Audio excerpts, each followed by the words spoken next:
Tapi lihat kamu seperti lihat Ko Philip awal-awal waktu melayani Tuhan Yesus gitu. Wah, ya cuman Ko Philipnya lebih ganteng sedikit. Oke, thank you. Menurut Ko Philip.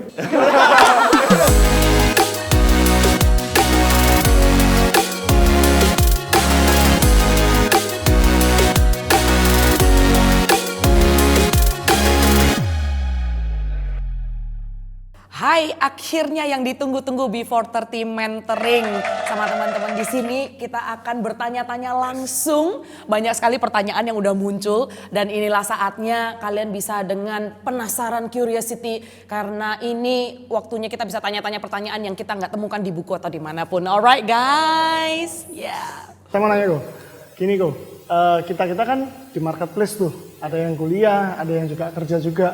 Gimana sih kita memaknai pelayanan? Sekarang kan juga pasti udah pada sibuk kan, kuliah, yang kerja juga sibuk banget atur waktunya, apalagi yang online-online pasti susah. Nah gimana kita masih bisa melayani itu bagaimana? Pertanyaan soal pelayanan. Jadi pelayanan itu banyak orang trikinya di sini dengan huruf di depannya itu loh, P atau P, pelayanan, jadi dianggap program. Padahal sebenarnya pelayanan itu panggilan. Hidup ini kan melayani Kristus, jadi apapun yang kita lakukan itu melayani Tuhan. Jadi jangan pernah kita mikir, ini pelayanan kalau di gereja, kalau di kerja ya kan, anak-anak muda di karirnya, mahasiswa di studinya, ini bukan pelayanan, ini di luar Tuhan, nggak boleh begitu. Apapun yang kita lakukan, we do it for Him. Ingat 5 jari di tangan kita. Anything that I do, apapun yang kulakukan hari ini, segala sesuatu yang kukerjakan, I do this for Him. Itu garis besar pelayanan. Tapi pelayanan itu juga motivasinya. Kalau motivasi hati kita adalah untuk menyenangkan Tuhan, dan untuk menjawab kebutuhan orang-orang di sekeliling kita, khususnya keselamatan jiwa-jiwa. Nah, itu sudah benar. Kalau pelayanan itu ujung-ujungnya diri sendiri, untuk promosi atau untuk tenar dan sebagainya, nah itu motivasinya salah. Kalau yang seperti itu nggak termasuk pelayanan, hanya program, tapi hatinya nggak diterima oleh Tuhan. Jadi kalaupun kita sudah sangat sibuk kok, misalnya tugas online buat mahasiswa, sampai kita nggak sempat untuk pelayanan di gereja, is it okay kok? It's okay, ngomong aja komunikasi supaya jangan sampai ada ekspektasi yang berlebih atas dirimu, atas diri kita. Kita harus ngomong terus terang kan sama gembala kita atau sama pemimpin kita, Ko atau C kalau kita panggil demikian. Bilang aja, rasanya semester ini agak terlalu sibuk, saya ambilnya cukup banyak.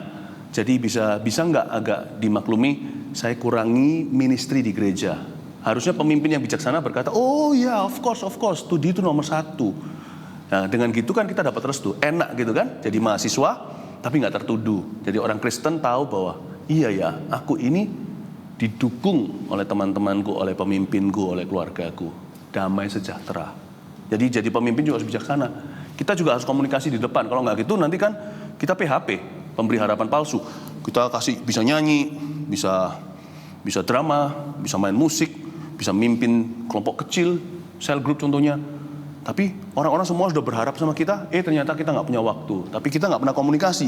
Iya. Jadi pengharapan palsu. Ini orang lain banyak kecewa karena kita tidak angkat bicara. Jadi I think openness is the key.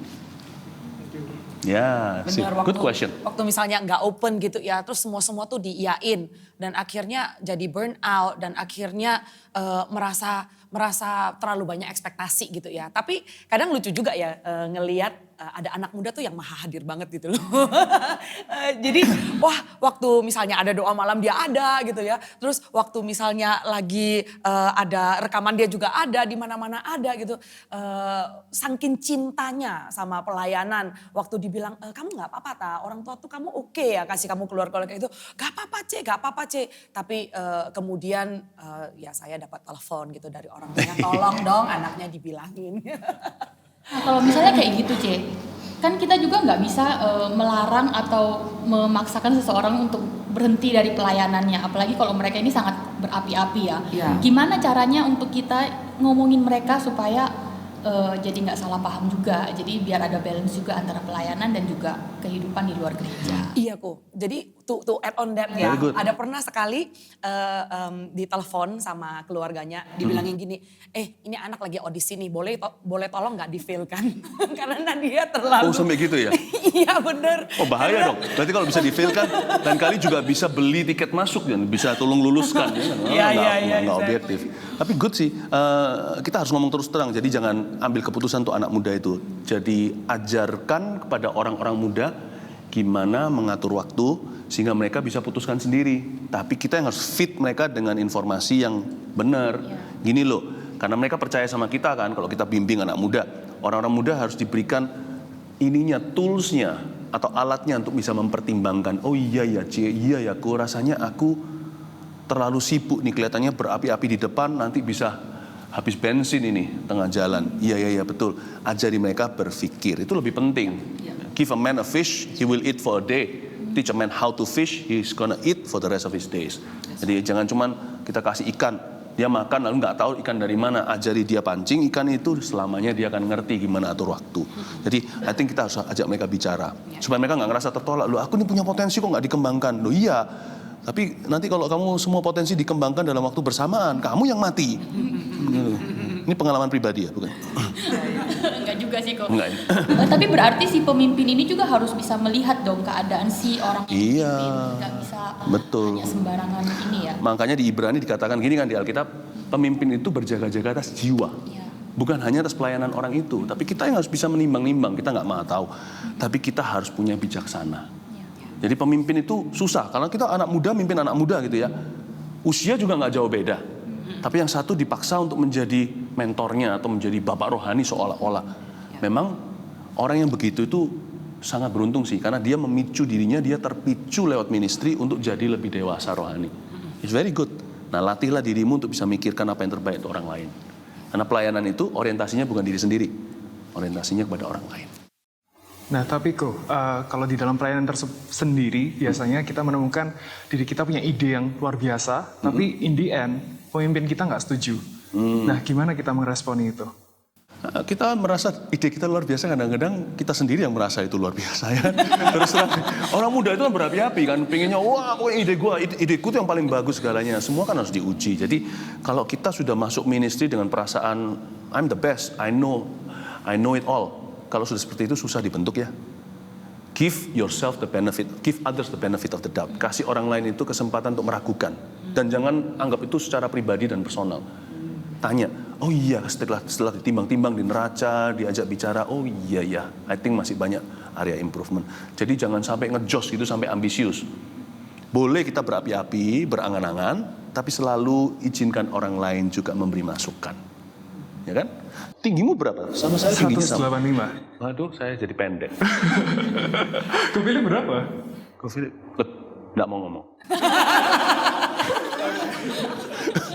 Tapi lihat kamu seperti lihat Ko Philip awal-awal waktu melayani Tuhan Yesus gitu. Wah ya cuman Ko Philipnya lebih ganteng sedikit. Oke, thank you.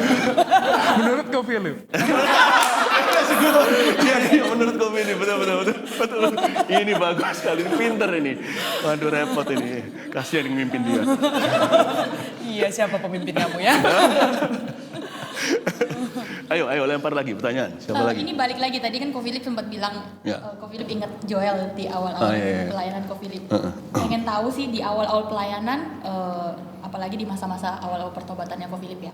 Pernah nggak di satu waktu gitu kepikiran atau ada keinginan untuk balik lagi ke kehidupan yang lama, atau karena ada intimidasi atau apapun gitu? Tiap hari Meti.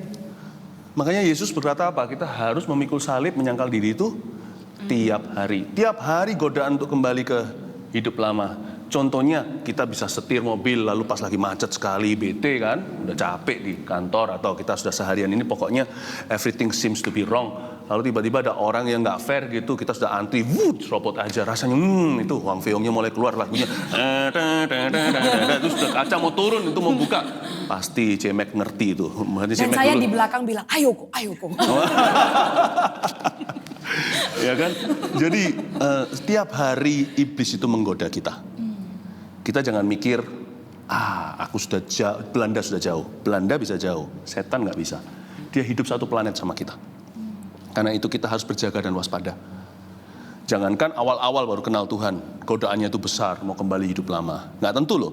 Malah justru orang ikut Yesus lama jadi lengah. Biasanya kalau orang sudah diselamatkan secara radikal, wah dia berapi-api, dia mau lari. Tapi iman itu maraton, bukan sprint 100 meter. Kalau kita berapi-api di depan, lalu habis itu kita nggak bisa jaga api kita everyday, setiap hari. Jangan-jangan nanti di tahun keberapa setan muncul di depan pintumu tanpa kau sadari, lalu kita jatuh. Jadi artinya kita punya responsibility, sekalipun kita bisa hidup 7, 80, 90, entah sampai kapan kita hidup lama, panjang umur. Hidup kita itu di mata Tuhan hanya 1 hari. Tiap hari pikul salib, tiap hari ikut Kristus. Itu aja, nggak kerasa, udah tahunan lewat. Ya kan? Gitu. Nambahin pertanyaan itu kok.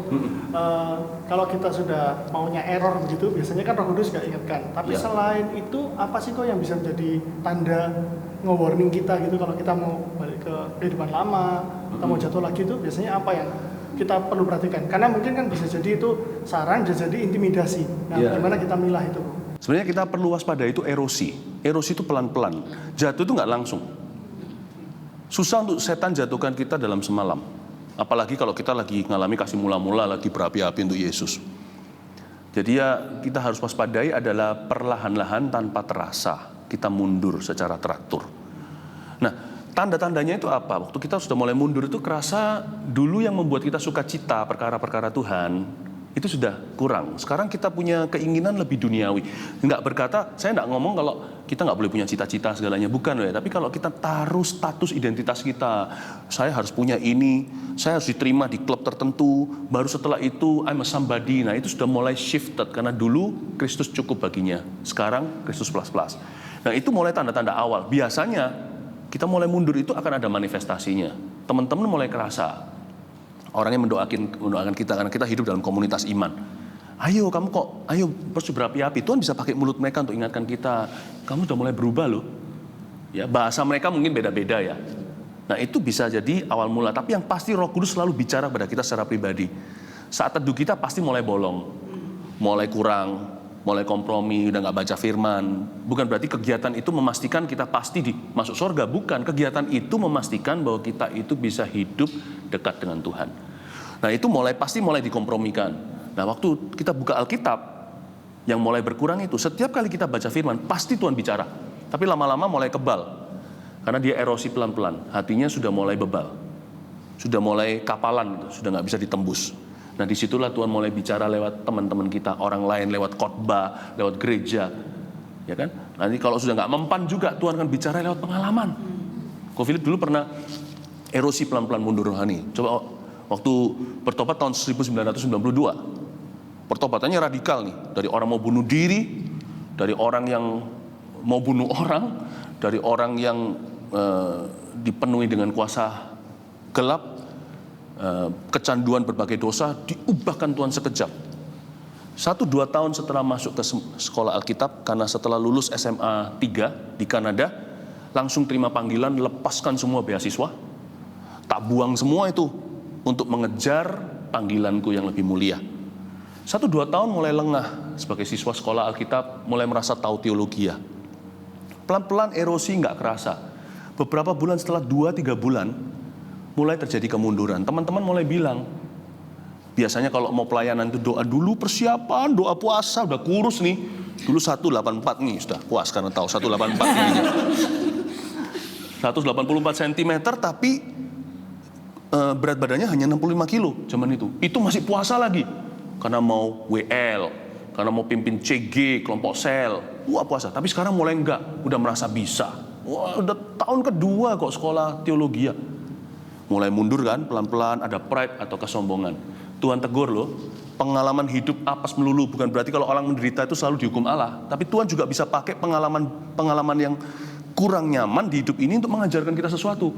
Saya parkir mobil di gereja, biasanya datang on time, nih kali ini telat-telatan. Mentang-mentang nggak pelayanan, sudah pokoknya Tuhan ngerti lah hatinya. Yang penting pokoknya memelihara hari Sabat. Datang, saya taruh mobil saya itu mobil Jepang. Bukan mobil-mobil Jerman, mobil Amerika yang besar-besar yang menyolok-nyolok itu. Itu di parkiran gereja itu penuh mobil. Kok bisa mobilku yang kecolongan? Itu dashboardnya semua hilang dalam sekejap. Kembali ke kendaraan. Loh, kendaraan saya kok sudah nggak terkunci? Dalamnya udah bolong. Sebelah sana Mercy, di sana BMW, di sana Audi. Kok nggak dijamah? Kok mobilku yang diprotolin? Lalu setelah itu pulang ke rumah, mobil satunya hilang, bukan lagi dashboardnya, seluruhnya lenyap, raib, tak terlihat jejak-jejaknya. 2 mobil hilang dalam sekejap. Tuhan bilang sama saya, bukan Tuhan yang mencuri. Tapi kamu udah mulai keluar dari covering, iblis dengan mudah untuk mencuri, membunuh, membinasakan. Dan saya bertobat bukan karena mobilnya hilang, saya bertobat dan berkata, terima kasih Tuhan, I have to learn it the hard way. Belajar dengan cara yang susah. Tapi bersyukur karena jiwaku lebih berharga. Kalau harta hilang bisa dicari. Hubungan dengan Tuhan gimana? Jadi Tuhan bisa bilang lewat gitu. Ya. Interesting ya, kita nggak pernah tahu ceritanya. Nggak tahu ya? Iya. Pernah tahu sih kok soal gamenya Koko meledak itu. Mas, ya itu mau dibahas sekarang atau episode berikutnya? Ya, kita keep for the next episode. Ya, itu benar-benar itu banyak cerita-cerita yang saya. Interesting, mobil 2, 1 hilang, 1 dashboardnya lenyap. Oh iya Ko, ngomong soal hubungannya Koko sama Tuhan, boleh nggak sharein bagaimana Ko Philip membangun hubungannya Koko secara pribadi sama Tuhan, at least dalam 1 hari? Kalian penasaran nggak? Kalau saya sih penasaran ya. How do you enjoy reading the book of Numbers? Oh, Bilangan. Ya, gimana nih? saya adalah orang yang sangat-sangat emosional dulu.